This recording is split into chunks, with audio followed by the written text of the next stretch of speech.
Welcome everyone. My name is Benediah. I am a mystery. My job is to watch the events of this strange new multiverse being created due to the forever growing cause and effect that breathes life into these universes. These universes ask intriguing questions that inspire their very own existence. I must watch universes housed in worlds, some familiar, some unknown, and I must make sure to keep notes on events that transpire. Come join me. Here we have Tony Stark. To all he is known as the great invincible Iron Man. He is born in a multiverse with other heroes and villains. But what happens when you put Tony Stark in a different universe altogether? Here before me is a universe that houses creatures I believe to be called pocket monsters or Pokemon. And here we see Tony Stark in the world of Pokemon. We get to witness and ask the question, what if Iron Man existed in the world of Pokemon?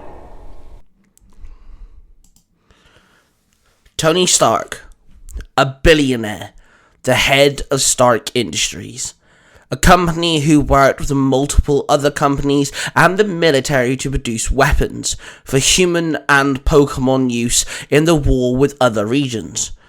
Tony Stark lived in the Excelsior region, and he was proud of it. He stood there in a barren wasteland which was used for military training.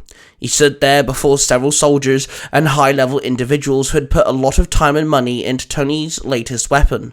He was there to demonstrate said weapon. He stood before his snobby audience and cleared his throat. Alright, ladies and gentlemen, today I'm going to demonstrate a new weapon which I hope will help turn the tide of war with the Mandarin region, and hopefully you won't regret putting your money into the company for all these years, Tony said with a slight chuckle. His slight chuckle was returned and everyone stared at him as he pushed a button and a large silver box was placed next to Tony. It shifted on its own and revealed a massive cannon with a Turtonator stood next to it. This Turtonator charge cannon receives a fire-based Pokemon attack and compresses it down to a tiny shot.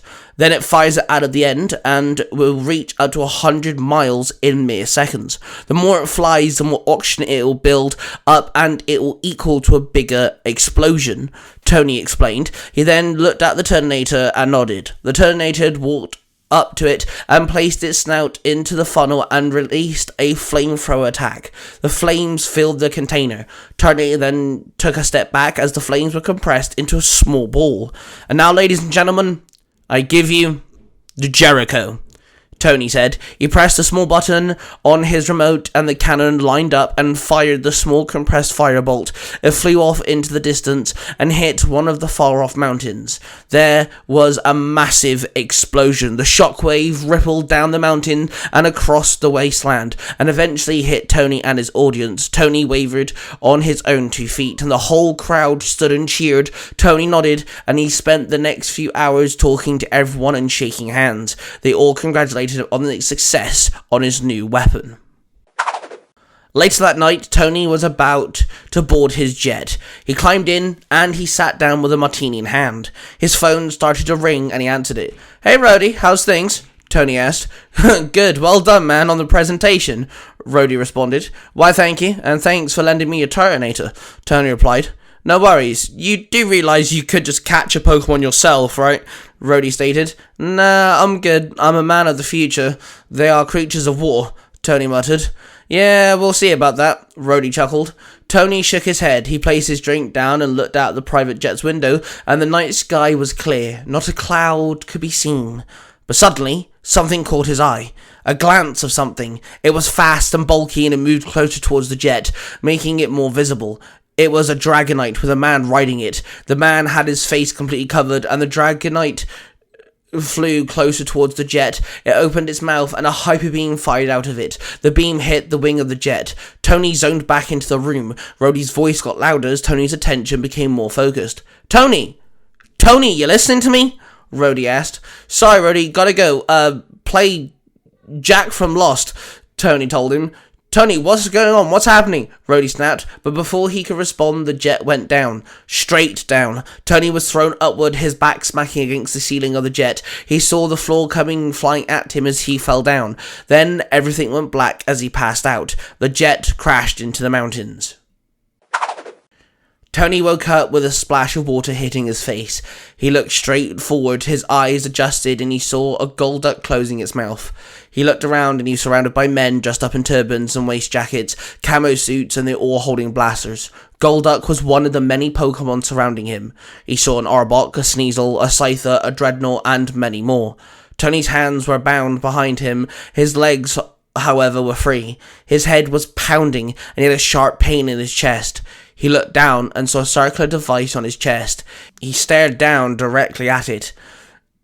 He realized not only was it in his chest, but he could feel it in his chest. Tony was shocked, nervous, and slightly scared, yet he wouldn't admit it. A man walked up to Tony, leaning forward, and he faced him. Hello, Mr. Stark. Welcome to Team 10 Rings. We saved you. You almost died, Mr. Stark. We have a special Pokemon who managed to keep you alive, and in return, you will build us weapons, using our Pokemon, yes? The man hissed. Tony took a deep sigh in, and then he would have to play ball for now. He knew for his own safety. So he nodded. Then he was dragged through the campsite. More men with blasters and more Pokemon. A lot of Pokemon. Some of them were in charge, headstrong, powerful, and others were completely enslaved, whipped or tasered. Tony was pulled into a cave with a kitchen area, a bed, a tool bench, and table counters to work on. Tony was thrown into the cave and his captors walked out and closed the big steel door behind them. Tony climbed to his feet and he examined his new chest device. I wouldn't mistreat that if I were you, a voice said. Tony turned to see Alakazam meditating before him. I must be going crazy. Last time I checked, Alakazam couldn't speak. No Pokemon speak, Tony stated. This one does, Alakazam said, opening his eyes, making Tony jump and stagger back. Sorry, I didn't mean to frighten you, Alakazam chuckled. The psychic Pokemon stood up and approached Tony. Why are you here? Tony asked. I'd scare them. My knowledge in human communication is beyond that of a normal Pokemon and reaches the level of Mewtwo, Alakazam stated. How can you talk? Tony asked curiously. I learned. It took me many years, Alakazam stated. Okay, and what, you're gonna be my assistant? Tony questioned with a slight chuckle. Watch your tongue, Stark. The device keeps the shrapnel from reaching your chest. It's one of my designs, Alakazam snapped. Oh, really? You built this? Tony said, tapping the device on his chest. Yes, I did. I know my way around a toolbox, Alakazam stated back. So are we in agreement here that we do not want to build these jerks' weapons, right? Tony asks. No, we do not, Alakazam replied, shaking his head. Okay, 'cause I think I have a plan, Tony said with a grin. Why don't we talk like this from now on? Alakazam said, but this time round his voice was inside Tony's head. Whoa, you're talking to me in my mind, Tony said in shock. Don't tell the terrorists, Alakazam chuckled. Tony looked around at what was laying around them. He shifted through the junk and the weapons, the tools and the technology, the computer and the devices. What are you thinking? Alakazam asked in his mind. I saw the Pokemon outside. They're slaves, right? Tony asks. Alakazam nodded with a sad sigh. My father made Stark Industries with the idea that Pokemon and humans work together, aligned as one. I only caught a glimpse of them, but it hurt. It broke me. No being should be used like that. I want to make a weapon which allows me to mimic Pokemon abilities. I want to throw Pokemon back at these scumbags for good, Tony told Alakazam. They want these weapons in 4 weeks, Alakazam stated. Then we better get to work then, Tony nodded. 4 weeks later, and Tony has built his first suit with the help of the English-talking psychic Pokemon, and then came the day where Tony would don his first suit. 4 weeks later, several members of the terrorist group known as Team 10 Rings barged into the cave and saw the room in complete darkness. They switched on the light to see an empty room. They all drew their blasters and took aim. And a Golduck walked in ready to fight. Suddenly their blasters were raised into the air, being pulled out of their hands and floated over their heads. "Quickly, hit its nano zapper," one grunt barked. One of the members of Team 10 Rings pulled out a remote and pressed a button. Suddenly, Alakazam dropped onto the floor, falling from high up. Its entire body was being zapped. Alakazam grunted in pain. "What's going on?" Tony asked in its mind, still hidden away. "They have planted a nanite in my body. It's used for punishment." Alakazam grunted mentally. "These guys are gonna pay. Okay, I'm booting it up now," Tony snapped. "No, Stark. It is not ready," Alakazam roared. "I don't care, you need me," Tony replied. "No, I give you time. Complete your task, Stark, and help these Pokemon," Alakazam stated. Then it stood up and held out its hands. 2 spoons flew off the table and it caught both of them. Then it charged a Hyper Beam, and before it could release the blast, the grunt with the remote pressed the red button, causing the Nanotaser to implode. Alakazam stood there stunned. Then, from deep within its core, a blinding light erupted from its body, and in a flash of light, Alakazam was no more. "No!" Tony called out. Then the lights were blown. Everything went dark. The grunts retrieved their weapons and Golduck fired a hydro pump into the cave. Its water blast hit something. A metal twang echoed throughout the cave. Then, a small light illuminating from a circle that revealed a chest plate and a silver mask. "Open fire!" one grunt roared. The grunts all opened fire on the unknown. Tony Stark took one step forward and the blast bounced off his new suit. It was bulky, very heavy. He had 2 massive launchers on his arms, 2 rods coming off its shoulders. The grunt stopped to reload. Tony then raised one of his massive arms and aimed its cannon. Then it fired a stream of ice based off the ice-type move Ice Beam. The beam hit the grunts, freezing them solid into blocks of ice. Golduck ducked down, dodging the attack, when the Golduck then ran at Tony. Tony pressed the screen on his inner arm, and the rods charged up with electricity. Then it fired a thunderbolt, zapping the Golduck. The Pokemon crashed to the ground unconscious. Tony then advanced out of the cave. The Ice Beam cannon started leaking, causing the metal arm and his actual arm inside to slowly freeze. Tony grabbed it and ripped it off, tossing it to one side. He stood out the cave, the beating sun blinding him. Caused his eyes to adjust. He looked down into the campsite. The Pokemon slaves were slow, in pain, hungry and tired. Tony opened up a panel on his other arm cannon, which acted as a sonar panel.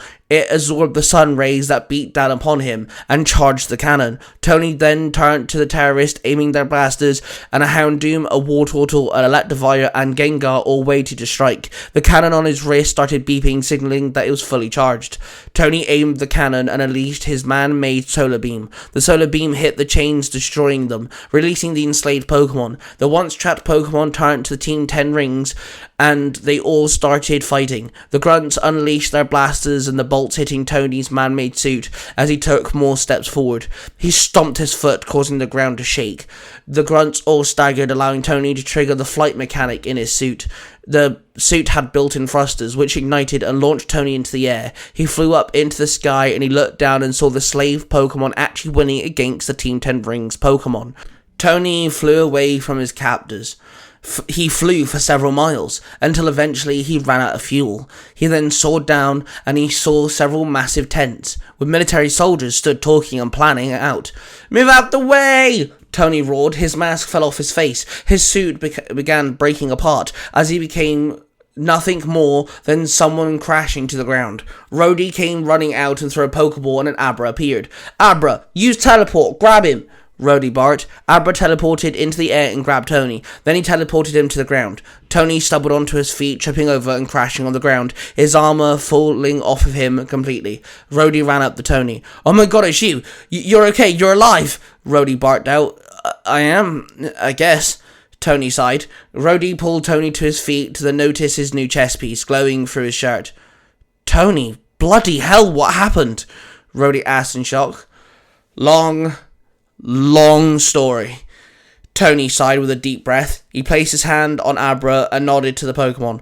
Rhodey looked at Tony, shocked that he acknowledged his Abra. Tony Stark managed to get home safely. The device in his chest had been upgraded with arc reactor technology.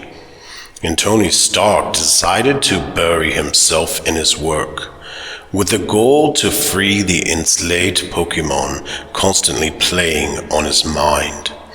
He spent no time adjusting back into his life after being in captivity. Instead, he built his second suit. Tony had the device keeping his heart safe from the shrapnel redefined, so now it was a circle on his chest with a dim blue light, as bright as the sky, radiating off of him. He made it so it acted like the arc reactor technology that he'd built many years ago. Tony set up his basement into a workshop as he was building a new suit. Version 2. He had spent so much time talking to reporters and therapists about his month away with the Team 10 rings. He spent a little while sorting out his basement, and he managed to rope in some of the Pokemon that worked for Stark Industries. He had also been working on more of a redefined suit. The first one was heavy and bulky, hard to move in. In the next one, he made it more slimlined, easy to move, and built with repulsors, thrusters, and a lot of different weaponry that would mimic Pokemon abilities. He had a Rotom merge with his computer, allowing him to talk to it, similar to how a Rotom would merge with a Pokedex, or a phone. He also had a Pokedex built into the mainframe software of his suit, and he decided to spray paint the suit red and gold. He had an Ivysaur, a Magneton, an Espeon, and a Melton. And of course, his Rotom. He sat there at his desk, he typed away on his holographic keyboard, then on one screen the news appeared. He looked over to see the Team 10 Rings logo as a man stood there talking, and Tony turned up the volume. Here we have the warning video that came from the terrorist group known as Team 10 Rings, the captors who took our beloved Tony Stark and held him captive for a month. This is the video, the news reporter said. The video appeared and the voice was clearly edited. We are Team 10 Rings, and we are after $10 million in cash. We have some of our soldiers waiting in town square, armed, and they have their Pokemon. Drop the money in bags before them. You have 24 hours. Provoke them, and they'll unleash their Pokemon. Bring the police, and we will blow several bombs we have stationed across the city. If we don't see the cash within the time frame, you will regret it. The voice said. Then the video cut off and the news reporter appeared on screen. Tony took a deep breath. He turned to the suit that was stood before him, his face enraged. Ivysaur walked up to him and extended a vine, picking up the spanner and dropping it into Tony's palm. He looked down at the cold, heavyweight tool, then he saw Espeon and Magneton approach him as well. Melton slimed across his desk. "So you guys want to help me, huh?" Tony asked his new friends. Espeon chirped and headbutted his leg. Tony picked up the random screw and tossed it to Melton. The metal slime Pokemon started eating it. Tony then walked over to the suit and picked up his blowtorch. 24 hours. "I got it," Tony said, determination now planted all over his face.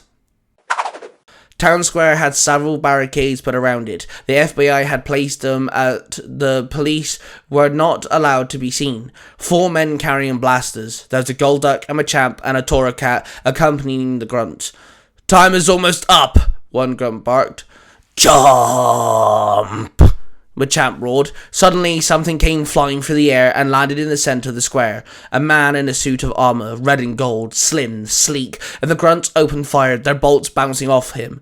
Tony Stark stood in the town square, his new suit at 100%. He aimed his palm out and fired a repulsor beam that struck one of the grunts, sending him flying back. Another grunt came running up to him. He dropped his blaster and pulled out an energy mace and swung, hitting Tony's helmet. "Rotom, it's time," Tony said. "Yes, sir," Rotom chuckled. "Activate Thunder Punch," Tony ordered. Then his wrist opened up and a ball extended out and encased his hand, the raw electricity power sparking off of it. Tony slammed his fist into the grunt, frying him in the process, and the metal ball tracked back into the suit.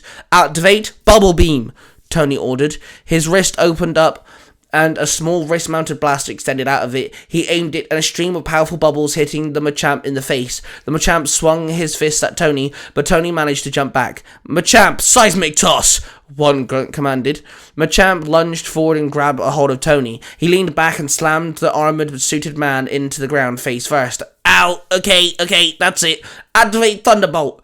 Tony barked. His suit released a body-spread thunderbolt, firing Machamp. It released its grip on Tony, allowing Tony to bolt forward with its thrusters. Then he pressed the side of his leg, and the suit opened up and dropped a small ball in his hand. He pressed the center button, and the ball doubled inside. "Reverse ball, go!" Tony called out. He threw the new and improved Pokeball and it hit Machamp. Machamp returned into the ball, and the grunt pulled out his Machamp's Pokeball and it started beeping red. "What's going on?" the grunt called out. "I broke the Pokeball connection bond. Your Pokemon is now once again a wild Pokemon," Tony told them. The Pokeball stayed in the air floating there. Tony then dived forward and flew at the grunt. "Activate cut!" Tony ordered. The blade extended from Tony's wrist and he sliced the grunt's blaster. Then he kicked the grunt in the chest, knocking him off his feet, knocking him out. Then he jumped up and dodged a water gun strike from Golduck. Tony turned towards the duck Pokemon. "You're up, Donald. Activate Ice Beam," Tony called out. His bubble beam cannon slid back into his suit, and another small cannon extended out of it. He aimed and shot a beam of icy cold energy, and it hit Golduck's mouth, freezing its bill in a block of ice. As the Golduck tried to free its bill, Tony jumped up and grabbed Golduck and slammed its head down, the block of ice shattering, and Golduck grunted on the ground. Tony grabbed another Pokeball and threw it at Golduck. It went inside the reverse ball, and the ball floated up into the air.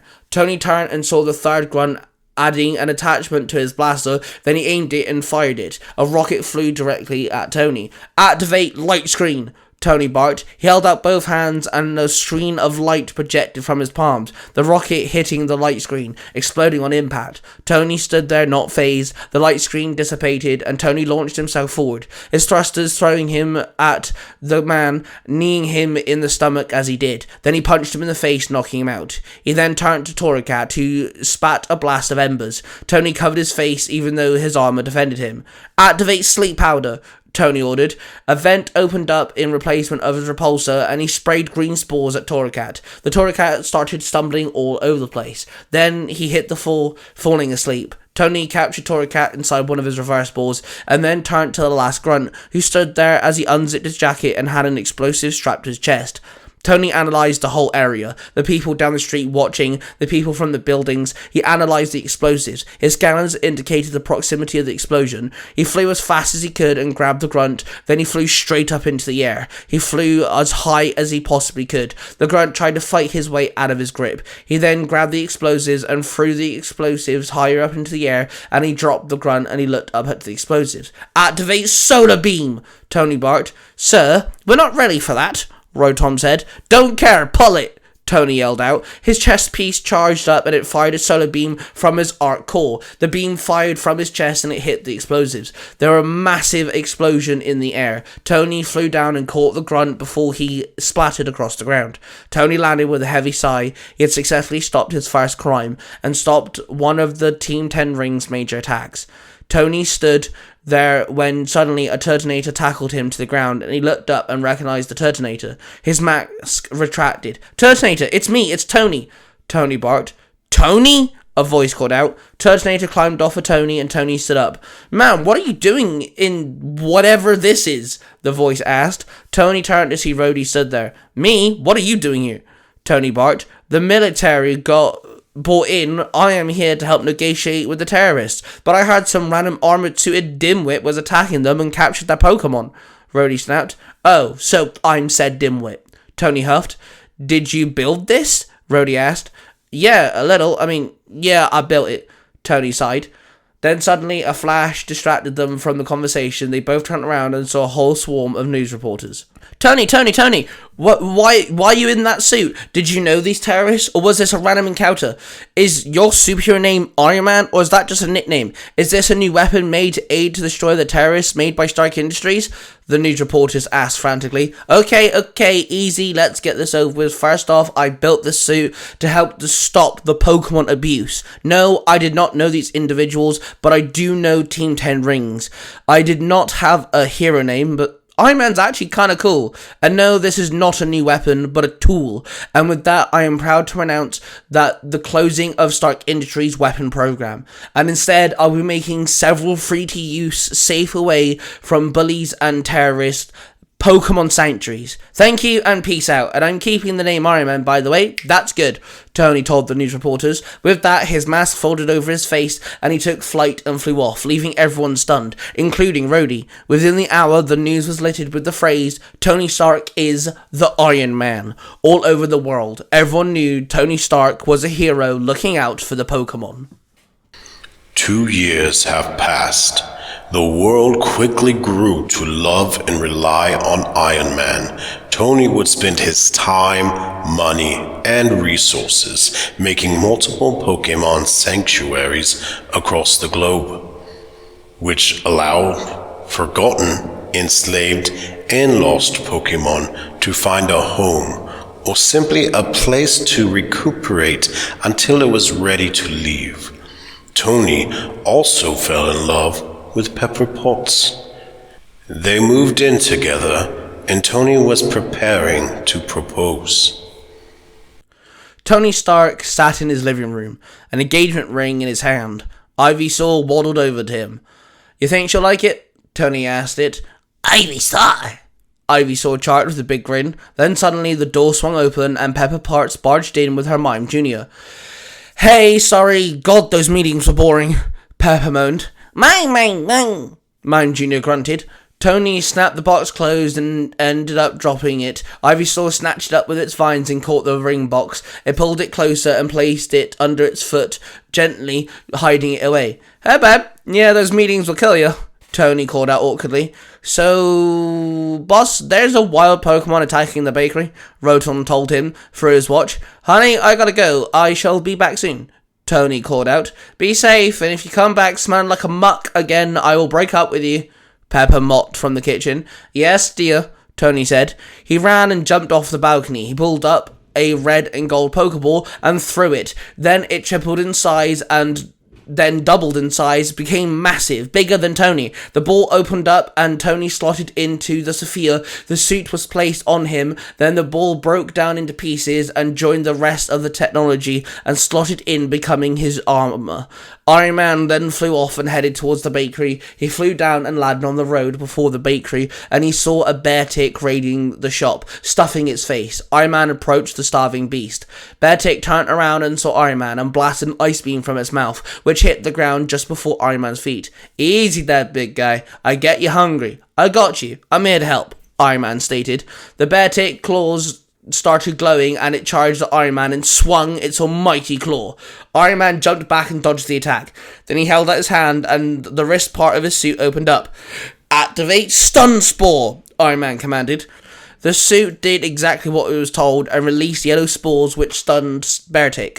Iron Man then pulled out one of his iron balls and threw them at Beartic. The reverse ball shot out and its red beam captured the Beartic. Iron Man retrieved the Pokeball and flew off, leaving the crowd cheering and chanting his name. He headed to one of the Stark Pokemon resorts and landed in the cold area. He released the Beartic, who roared and looked around. It leaned its head and took several deep sniffs in. Iron Man's face plate retracted and he walked up to Beartic. See, this could be your new home. This is the nice chilled out area for you. And there's other Beartics here for you to hang out with. And trust me, that smell is dinner, Tony told it. The Beartic leaned down and Tony stroked its head. Then Beartic ran off and adventured in the snow. Tony could see the other Beartics gathering around it to say hello. Tony's faceplate slotted back over his face and Iron Man took flight. He flew off and headed back to the New Yorkish city. As he flew amongst the clouds, he could see a flock of Starly flying beside him. He saluted to them and then boosted ahead. Suddenly a helicarrier appeared, decloaking before him. Iron Man landed on the helicarrier and looked around at the soldiers and Pokemon standing around him. Rotom, is anyone hostile? Tony asked. No, sir, Rotom stated. Then a man with brown hair and white sideburns came walking up to Iron Man. Iron Man, welcome, the man called out. And you are? Iron Man asked. Well, first off, call me Nick Fury. This is my helicarrier, and this is the Strategic Pokemon Enforcement Action Responders, the man said. So, Sphere? Iron Man asked. I guess you could call us that, Nick Fury shrugged. Amagirna walked up to Nick Fury and stood beside him. Oh yes, and this is Magina, Nick Fury introduced. Nice to meet you. I don't really have a lot of partner Pokemon, but I have a Pokemon family, Iron Man stated. We know, Mr. Stark, Nick Fury said. Wait, you know who I am? Iron Man asked. We've been keeping an eye on you since you first appeared as the Iron Man. I am impressed, Mr. Stark, and I hate to say it, but I think I need your help, Nick Fury stated. Help how? Iron Man asked. His faceplate retracted and Tony looked at Nick with a raised eyebrow. The Team 10 rings are not the only people exploiting Pokemon for their abilities. You built this suit, which mimics Pokemon powers, and you keep Pokemon safe. We need you to join us, Nick Fury stated. You want me to join Sphere? Tony asked. No. I'm building a team to sort out the Pokemon, save them, avenge them, Nick Fury told him. Tony Stark stood there. He had been a hero now for a couple of years, and he had done a lot of good, but being part of a team, he didn't know whether he could do it.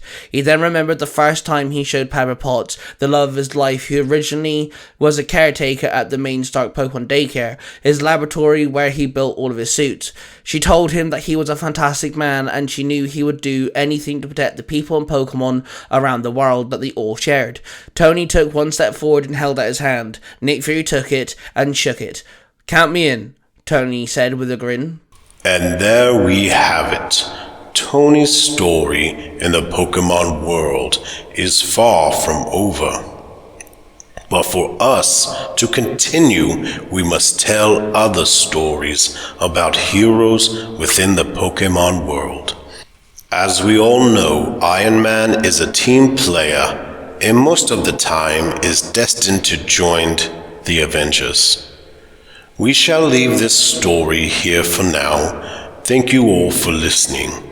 Don't forget to let your mind wander, explore, and delve into the multiverse.